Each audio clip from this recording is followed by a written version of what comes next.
3 in college football is going to come to an end today. WVTM 13 Sports Director Ryan Hennessy tells us what we can expect ahead of the games.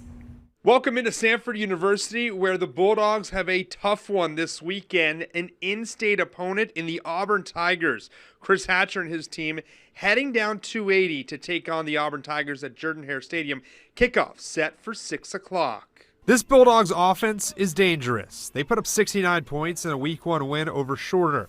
Now they take on an SEC opponent in Auburn who's 2-0.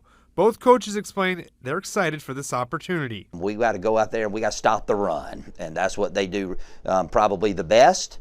That's something that we did not do good against Western Carolina. So we'll be more focused on stopping the run and tackling as opposed to who their quarterback is. Hatcher and I have known each other for years. I think he's one of the better offensive coaches in football. He's done a remarkable job there. As for the UAB Blazers, it's back at home as they come off a loss to Georgia Southern over the weekend. The Blazers sit at 1-1 with Louisiana next on the team's schedule. Trent Dilfer doesn't like losing, so he really wants to win this one, especially as they head to Georgia in week number 4. You know, as you look at on film, it doesn't matter how many good things you do if you turn the ball over. I think that's the message to the offenses. I really don't care about all these numbers. I'd rather be last in the nation in offense and be 2-0 and have 0 turnovers.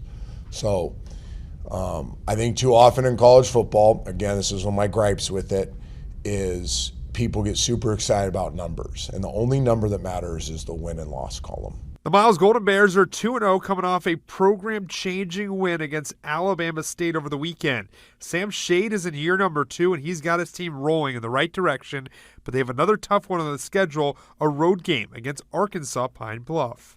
Well, you know, it means a lot for us. It gives our players confidence. It's exciting for our fans that, you know, they have neighbors and family members that have gone to Alabama State. So I'm not saying it's a rivalry, but, you know, beating a school like Alabama State that's you know, kind of one of the closer HBCUs in the state is pretty big. It's pretty exciting for our fans.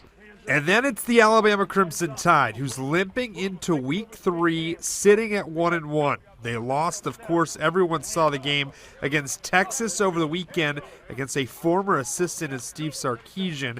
But these players aren't rolling over and giving up. Future is now. I mean, like you said, no one's ever won a national championship in week 2 or lost it. So I feel like we have to come together and make sure that we got everything together. And the season is still ahead of us. You know, SEC players still ahead. We still have opportunities to do exactly what we want to still do as a team.